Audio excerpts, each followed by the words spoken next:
Okay, we're coming back into regular session as of 2:13 p.m.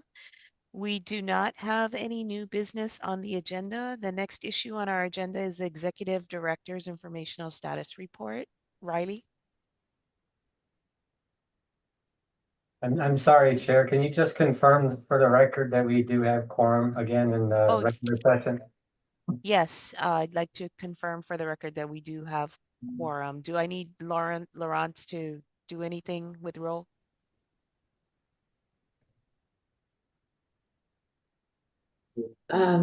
Sorry, John, we did not hear you, your response on that.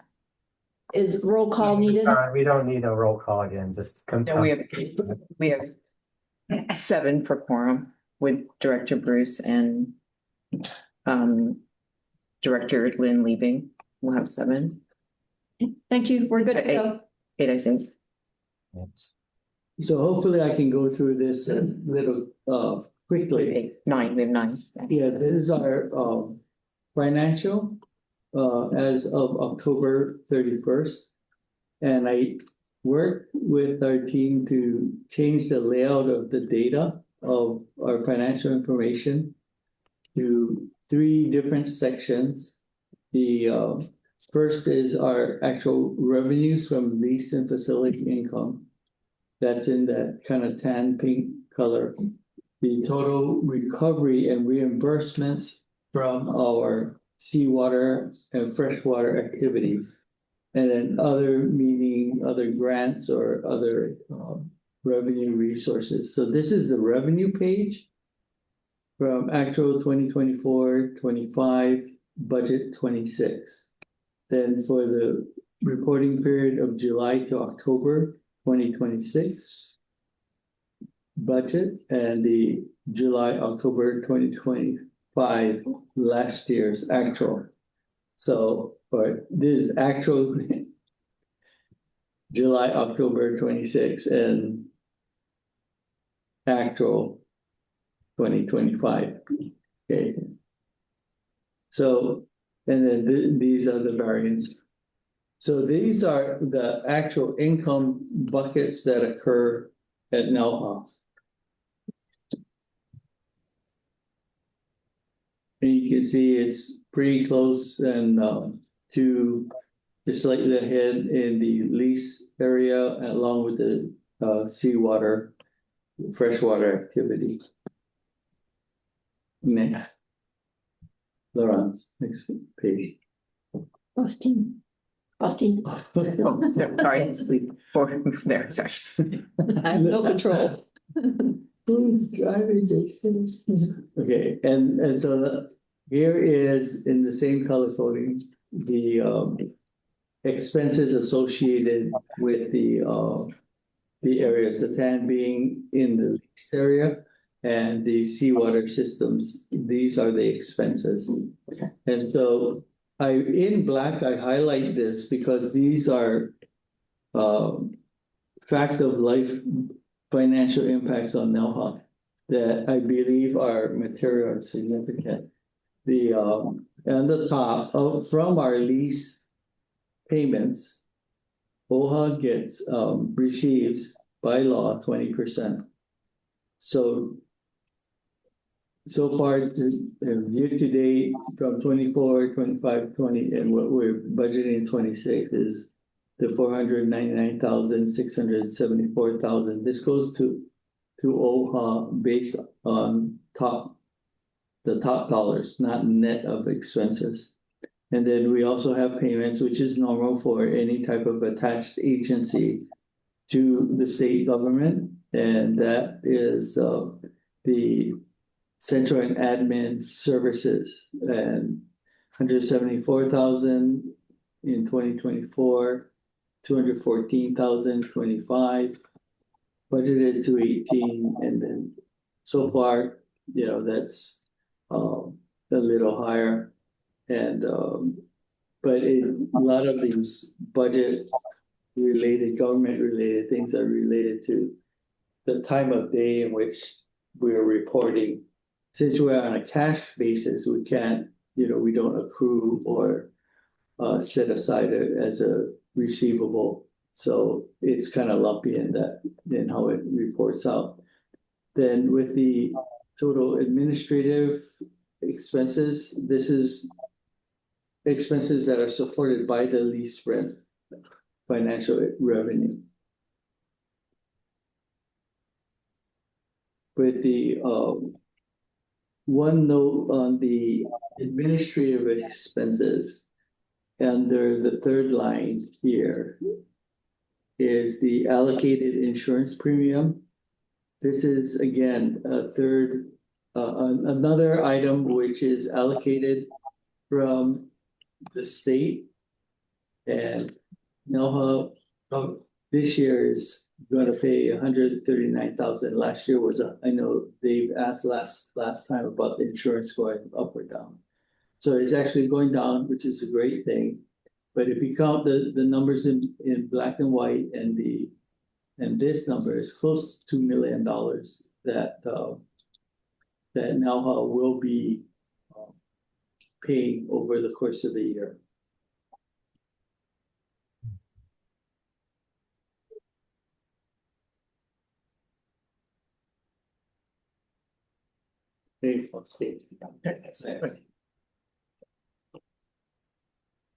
And this is a look at the encumbrances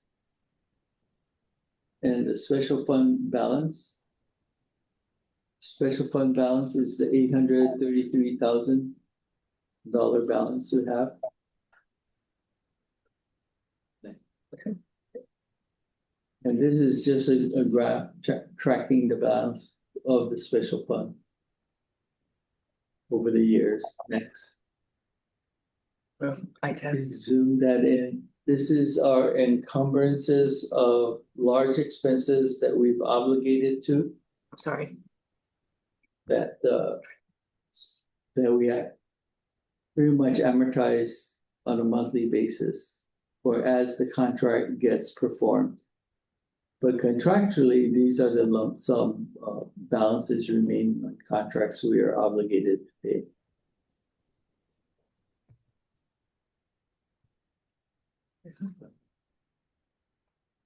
And this is our NELHA arrears report, which looks pretty good. The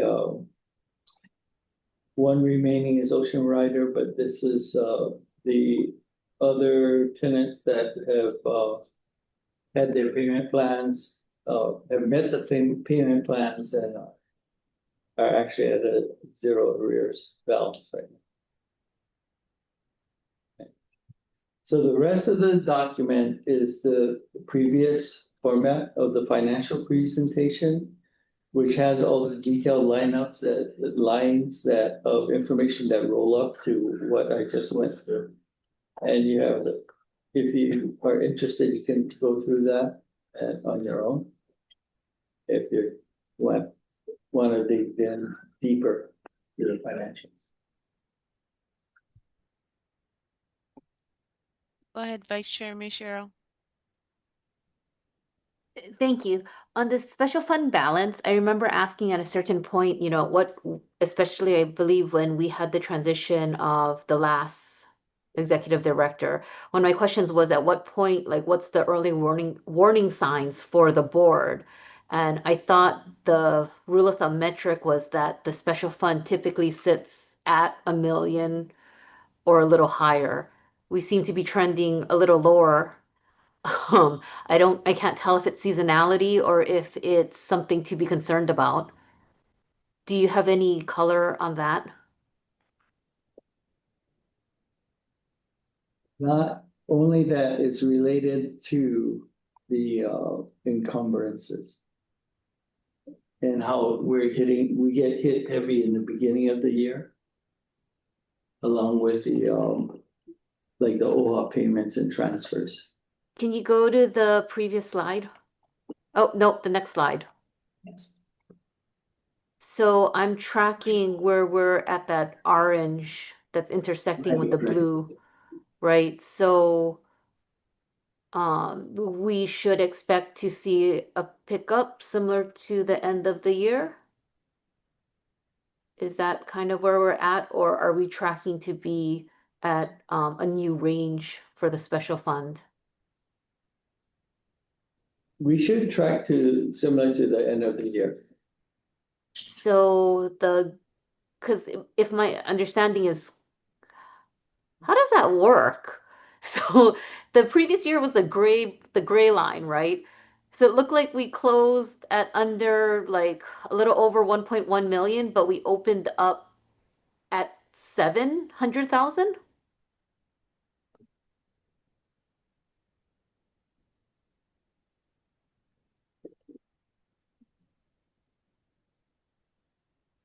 There must have been a big encumbrance on day one. That's what happened.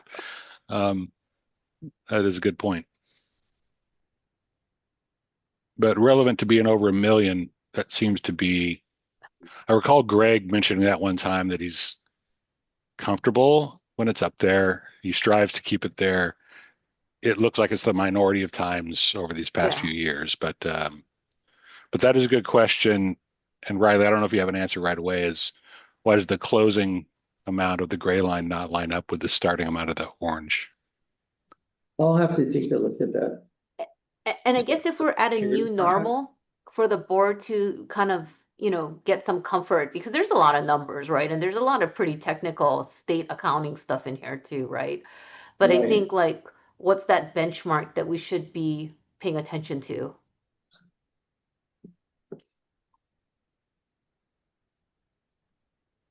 Whatever it is, it's, I'm not saying it has to be 1 million, but I just want a reasonability thing, right? Yeah, so with the encumbrances, the 2025 was $220,000. With 160,000 for the security contract. And we have another 150,000 for the master plan contract that's out there. Okay. We also- Jennifer has a response on the mismatch. Okay, Jennifer has a response on the mismatch in the chat, for those of you who can see it. But she's basically saying that not all funds are transferred in the first month of the fiscal year. If you can go to the graph, Which is, I think Here. that's what she's responding to. is it right here? There are discrepancies in each of the previous years, but they're slight. 100,000 or less. This is a significant change from 25 to 26.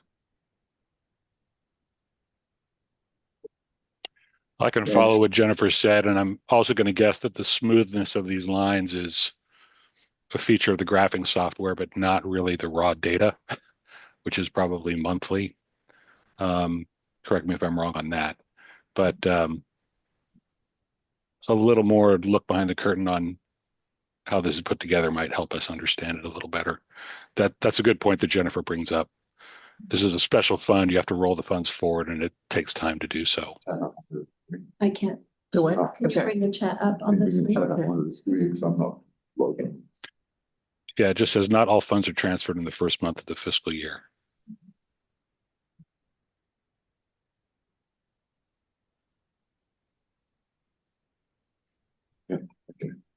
yeah, it's an interesting situation where we have all this financial data that we work on internally.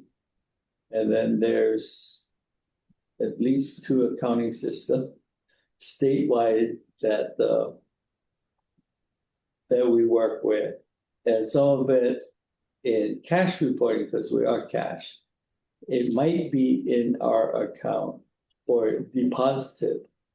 Say Neil makes a payment, it's deposited.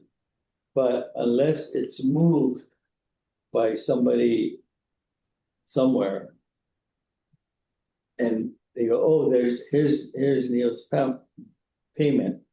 It belongs to NELHA, and they'll move it. Now, if there's a lack of description, they'll leave it there till they can find out who it belongs to. And things like that I've seen happen where there's discrepancies in what we are using our systems to report to you and then systems that actually report that the data actually comes directly from the state system. Riley, could I just ask that for the next meeting, we follow up on this primary question, one about what's the safety level with not safety, but what's the level in general for the special fund that would answer Vice Chair Miyashiro's question, and then give you guys some time to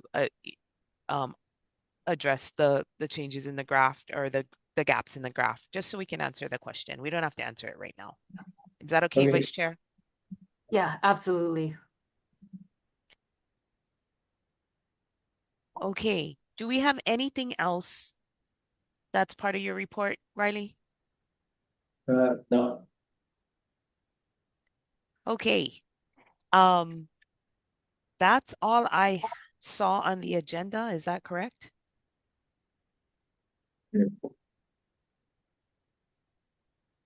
Yes? Okay.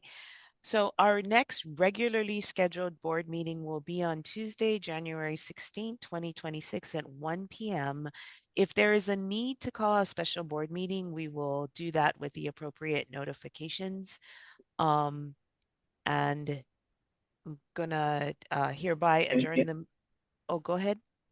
Sorry, there was a chat that the date for the 2026. Oh, sorry.